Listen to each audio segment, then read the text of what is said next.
Hello नमस्कार, स्वागत है आप सभी का अपने जी रसायन यूट्यूब चैनल में। मैं उम्मीद करता हूं कि आप लोग स्वस्थ होंगे, मस्त होंगे और अपने अपने काम में व्यस्त होंगे। ठीक, जैसे कि आप लोगों को थंबनेल में ही देखकर पता चल गया होगा कि आज हम एक नए टॉपिक पर बात करने वाले हैं। जो हम आज का जो हमारा टॉपिक है, जो हमारा प्रकरण है, वो एक नए सब्जेक्ट पर है। और वो विषय क्या होने वाला है, आज हम अपने स्वतंत्रता सेनानियों के बारे में जानकारी इकट्ठा करेंगे। हमारे महापुरुष जो महान नायक हुआ करते थे, हमारे देश को आजाद करने में जिन्होंने सबसे कम उम्र में अपने आप को देश के नाम कर दिया, देश के प्रति बलिदान हो गए, हम उनकी चर्चा करेंगे। ठीक, तो हम किसके बारे में चर्चा करने वाले हैं? हम चर्चा करने वाले हैं अमर शहीद भगत सिंह के बारे में। अमर शहीद भगत सिंह के बारे में इनके हम जीवन काल देखेंगे। इनके जीवन में आई हर परिस्थितियों का हम एक एक का वर्णन करेंगे और इनसे क्या प्रेरणा मिल सकती है, इनसे हम क्या सीख सकते हैं, हम उसको भी जानेंगे कि हमें इनसे प्रेरणा क्या लेनी चाहिए, इनसे क्या सीख लेनी चाहिए। क्योंकि ये भगत सिंह आम आदमी नहीं थे। हमें और आपको एक गर्व होना चाहिए कि हमारे देश में शहीद भगत सिंह आए थे, हमारे देश में भगत सिंह जी जैसे आदमी आए थे। हमें ये बात सोचकर गर्व होना चाहिए। ये बड़ी गर्व की बात है कि जो सबसे कम उम्र में अपने आप को देश के नाम प्रति बलिदान हो गए, वो हमारे देश में ही जन्म लिए थे और उन्होंने सभी लड़ाइयां हमारे लिए लड़ी थी। ठीक, तो आज हम किसकी बात करने वाले हैं? अमर शहीद भगत सिंह के बारे में। अगर हम इनके जन्म की बात करें, तो 28 सितंबर 1907 को बंगा लाहौर में हुआ था, जो कि वर्तमान में जो लाहौर है पाकिस्तान में है।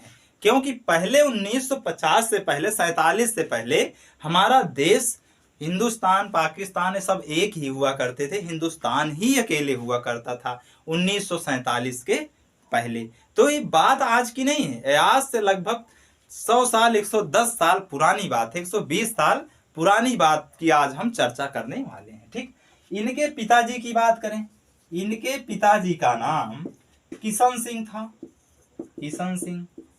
माता जी जो इनकी थी, माता का नाम विद्यावती कौर था। और इनकी जो पढ़ाई हुई, जो इनका स्कूल था, देखिए 1947 के पहले अंग्रेजों द्वारा शासित था हमारा हिंदुस्तान।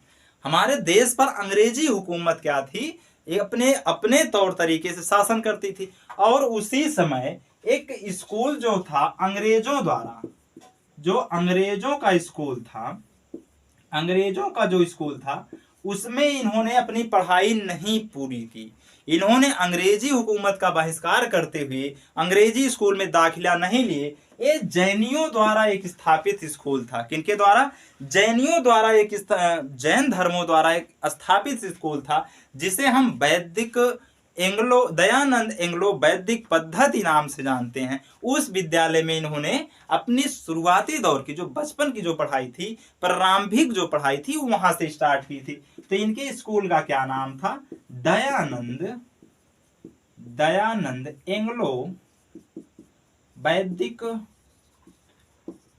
पद्धति नाम का एक विद्यालय हुआ करता था, जिसे DAV कहा जाता है। ठीक, तो इन्होंने अपनी पढ़ाई जो पूरी शुरुआत की थी, वो इस विद्यालय से की थी। देखिए, इनका जो बचपन से मन था, तेज थे।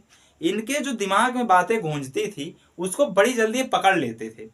हर काम को क्या होता है, जब कोई व्यक्ति बड़ी आसानी से पकड़ ले, तो इसका मतलब है कि वो उस काम के प्रति अपनी रुचि दिखा रहा है। उसकी रुचि है तभी तो किसी काम को अंजाम दे रहा है ना। तो पढ़ाई में जो थे बहुत तेज थे। क्या थे? बहुत तेज थे। ठीक, बचपन से किताबों को पढ़ने का इनको बहुत शौक था। किताबों को बहुत पढ़ा करते थे। इकोनॉमिक की किताबें हो गई, सोशल की किताबें हो गई ना, सामाजिकता की किताब हो गई, इन सबको इनको पढ़ने का बहुत शौक था। तो क्या हुआ, इनका जो जीवन काल था ऐसे चला।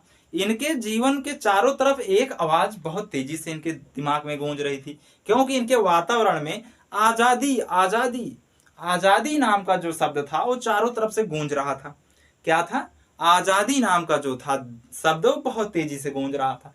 इनके मन भी में गूंज रहा था, लेकिन इन्होंने उस टाइम उस चीज की कोई परवाह नहीं की। तो ऐसे चलता रहा।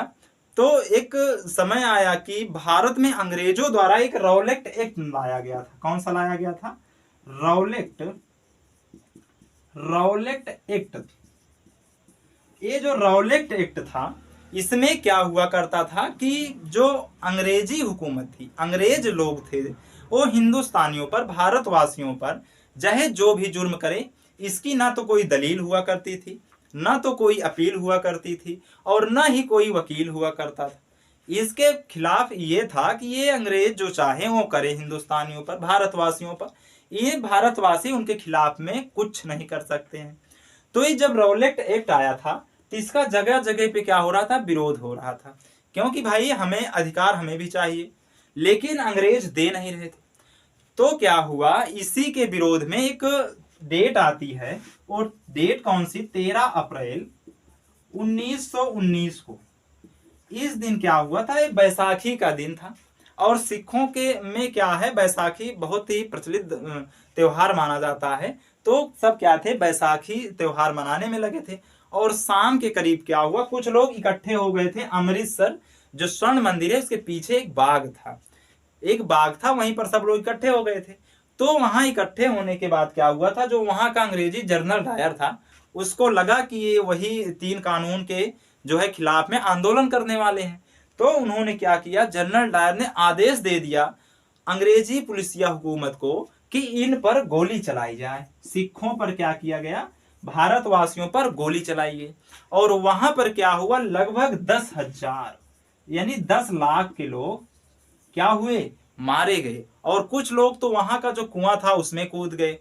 सोचिए, जिंदे आदमी कुएं में कूद रहे हैं अंग्रेजों से बचने के लिए, लेकिन फिर भी अंग्रेजों ने गोली चलाना बंद नहीं किया था। वहां पर मिट्टी जो थी लाल रंग की हो गई, खूनों से एकदम मिट्टी सन गई, लाल रंग की दिखाई देने पड़ी। तो ये जो भगत सिंह थे, घूमते घूमते वहां पहुंच गए। तो भगत सिंह जी ने देखा कि चारों तरफ बहुत से आदमी मारे गए हैं, खूनों की एकदम धाराएं बह रही हैं। तो भगत सिंह के मन में एक बात गूंजी कि उन्होंने क्या किया, वहां पर एक बोतल लेकर उस खून से सनी मिट्टी को उस बोतल में रख लेते हैं और घर पर लेकर आते हैं। जब घर पर लेकर आते हैं तो उनके घर वाले बड़ा चंभत कि एक छोटा सा बच्चा बोतल में इस मिट्टी को भर के लाया है। तो वहां पर उससे जब पूछा जाता है कि इस मिट्टी का क्या करेगा, तो बच्चा कहता है कि ये जो मिट्टी है मेरे देश के, ये जो खून की मिट्टी है, ये जो बोतल मैंने भर के लाई, इसमें मेरे हिंदुस्तानियों का, मेरे देशवासियों का खून है। जो सही शहादत की जो खून है, इसका बदला जरूर लिया जाएगा और अंग्रेजों को एक दिन वापस अपने वतन जाना पड़ेगा। तो ये चलता रहा। जब अंग्रेजी हुकूमत ऐसे पे तुलाई और जो जलियांवाला बाग हत्याकांड हुआ, उसी के विरोध में गांधी जी ने क्या किया, 1920 में असहयोग आंदोलन जारी किया कि अंग्रेज ऐसे नहीं मानने वाले। हम क्या करेंगे, अंग्रेज जो हैं इनके अंग्रेजी सामानों पर क्या करते हैं, हम अंग्रेजी सामानों का बहिष्कार करते हैं। हमें अंग्रेजी सामान नहीं चाहिए, चाहे वो अंग्रेजी दारू हो, चाहे वो अंग्रेजी शराब हो, इन सब को क्या कर रहे थे, वो बहिष्कार कर रहे थे। और उसी असहयोग आंदोलन में भगत सिंह भी जुड़ गए जाकर। अब जब जुड़ गए तो एक समय आया कि 1922 में क्या हुआ, 1922 में चौरी चौरा नामक एक क्या हुआ, कांड हुआ। ये चौरी चौरा नामक कांड का मतलब ये था कि जहां पर क्या हो रहा था, अंग्रेजों द्वारा अंग्रेजी शराब बेची जा रही थी, अंग्रेजी वस्त्र बेचे जा रहे थे। क्योंकि हम हिंदुस्तानी जो थे, हम भारतवासी जो थे, अंग्रेजों शराबों का बहुत शौक रखते हैं और आज भी लोग अंग्रेजी दारू के बहुत शौकीन हैं। मैं उन सब लोगों को भी कह रहा हूं कि दारू को आप लोग छोड़ दीजिए, अंग्रेजी शराब पीना बंद कर दीजिए, उसी दिन आप अपने आप प्रगति के मार्ग पर चले जाओगे। तो क्या हुआ कि जब यहां पर 1922 में एक देखा गया कि अंग्रेजों द्वारा अंग्रेजी वस्त्र बेचे जा रहे हैं, जबकि अहिंसावादी गांधी जी के द्वारा इसका बहिष्कार किया जा रहा था, लेकिन फिर भी ये लोग नहीं माने, अंग्रेजी वस्त्र और अंग्रेजी शराब बेच रहे थे। अब उसी के विरोध में क्या हुआ, भगत सिंह जी ने वहां पहुंचकर नारे लगाए, गोरो वापस जाओ, हम नहीं लेंगे तुम्हारा अंग्रेजी सामान, ये सब नहीं लेंगे। तब क्या हुआ, वहां जो चौरी चौरा में जो था, कुछ लोग जो है पुलिस जो थे कुछ लोगों पर हमला कर दिए। उसमें 2-3 लोगों को, हिंदुस्तानियों की मौत हो गई, 2-3 जो आंदोलनकारी थे उनकी मृत्यु हो गई। अब देखिए वहां सिचुएशन ये बनी, वहां समस्या इस चीज का हो गई कि वहां पर ये पता नहीं था पुलिस वालों को कि इतने लोग इकट्ठे हो जाओ, वहां पर भारी भीड़ इकट्ठी हो गई। चौरी चौरा जो कांड हुआ था वहां भारी भरकम भीड़ इकट्ठा हो गई, लोग उस स्टेशन, पुलिस स्टेशन को जला दी, 17 पुलिसकर्मी उसमें मारे गए। क्या हुआ, 17 पुलिसकर्मी चौरी चौरा कांड में मारे गए। तो क्या हुआ, गांधी जी जो थे एक क्या थे, आंदोलनकारी तो थे लेकिन ये अहिंसावादी आंदोलनकारी थे। कौन से थे, अहिंसाकारी आंदोलनकारी थे। जब चौरी चौरा कांड हुआ तो यहीं से 2 दल बन गए। कौन से, ध्यान से देखिएगा, यहीं से 2 दल बने, एक तो नरम दल बना और दूसरा जो है गरम दल बना। आप लोगों ने इतिहास में देखा होगा कि नरम दल और गरम दल, नरम दल के नेता वो थे जो गांधी जी के साथ थे, गांधी जी के साथ वाले नरम दल थे, और जितने भगत सिंह के साथी थे, भगत सिंह के जो साथी थे वो सब गरम दल में आ गए। क्या हुआ, गरम दल में आ गए। इसी को देखते हुए क्या हुआ, जो माहौल हो रहा था वो थोड़ा और तेजी से पकड़ने लगा, माहौल जो आंदोलन था वो तेजी से पकड़ने लगा। जब तेजी से पकड़ने लगा तो जो गरम दल वाले थे तो नरम दल वाले अलग हो गए। अब नरम दल वालों के पास तो पुराने आंदोलनकारी थे, इनके पास पैसा भी था, पर इसमें जो गरम दल थे इसमें सारे युवा थे। जो युवा थे उनको ये नहीं समझ में आया था कि आंदोलन में पैसा भी लगता है। अब इनको जरूरत पड़ने लगी पैसों की, किस चीज की, जब पैसों की जरूरत पड़ने लगी तो इन्होंने कहा कि क्यों ना ही अंग्रेजी खजाने को ही लूटा जाए। क्या सोचा इन्होंने कि क्यों ना अंग्रेजी खजाने को ही लूटा जाए। और इन्होंने क्या किया, अशफाक उल्ला खां और राम प्रसाद बिस्मिल जैसे इनके साथी थे, राम प्रसाद बिस्मिल और अशफाक उल्ला खां जैसे इनके साथी थे, जो एक जिगरी थे, एक सच्चे हिंदुस्तानी थे, एक सच्चे भारतवासी थे। इन्होंने क्या किया, भगत सिंह के साथ, किसके साथ, भगत सिंह के साथ क्या करते हैं, भगत सिंह के साथ मिलकर 1925 में, कब, 1925 में इन्होंने काकोरी कांड को अंजाम दिया, काकोरी कांड को अंजाम दिया। अब काकोरी कांड में क्या था, जो सरकारी खजाने वाली जो ट्रेन थी उस ट्रेन को ही इन्होंने लूट लिया। सोचिए, एक ऐसा गैंग बना जो अंग्रेजों की ट्रेन को ही लूट लिया। क्यों, क्योंकि इनको पैसे की जरूरत पड़ने लगी। और जब एक काकोरी कांड में इन्होंने ट्रेन को लूटा, जो ट्रेन थी ट्रेन को इन्होंने लूटा, तब यहीं पर अशफाक उल्ला खां और राम प्रसाद बिस्मिल अंग्रेजों के द्वारा पकड़े गए। और जब अंग्रेजों के द्वारा पकड़े गए तो वहीं से, अंग्रेजों के द्वारा पकड़े गए, वहीं से राम प्रसाद बिस्मिल का एक वाक्य याद आता है। वहीं से भगत सिंह ने उस वाक्य को दोहराते हुए कहा कि सरपरोशी की तमन्ना अब हमारे दिल में है।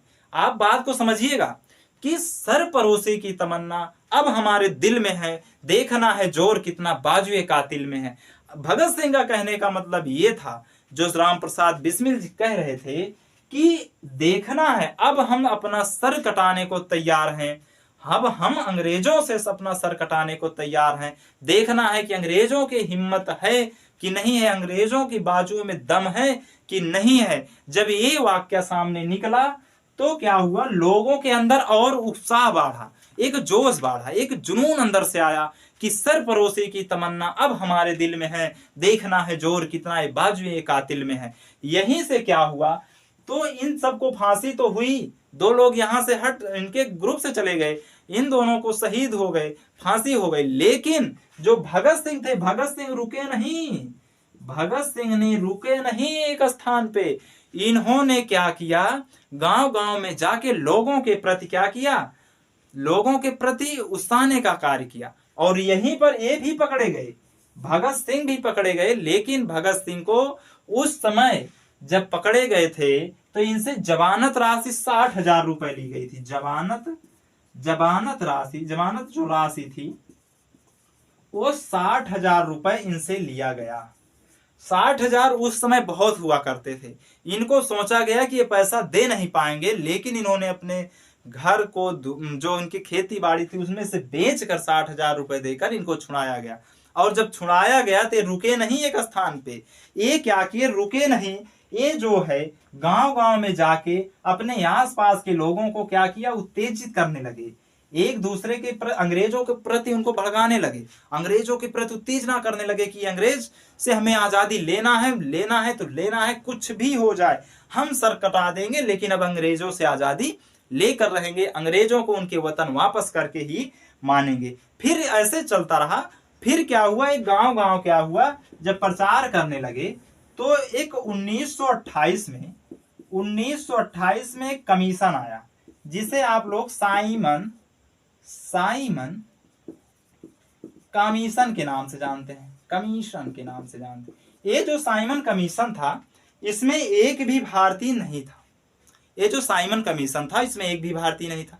अब लाला लाजपत राय ये साइमन कमीशन लाहौर के रेलवे स्टेशन पर आने वाले थे। कहाँ आने वाले थे, लाहौर में।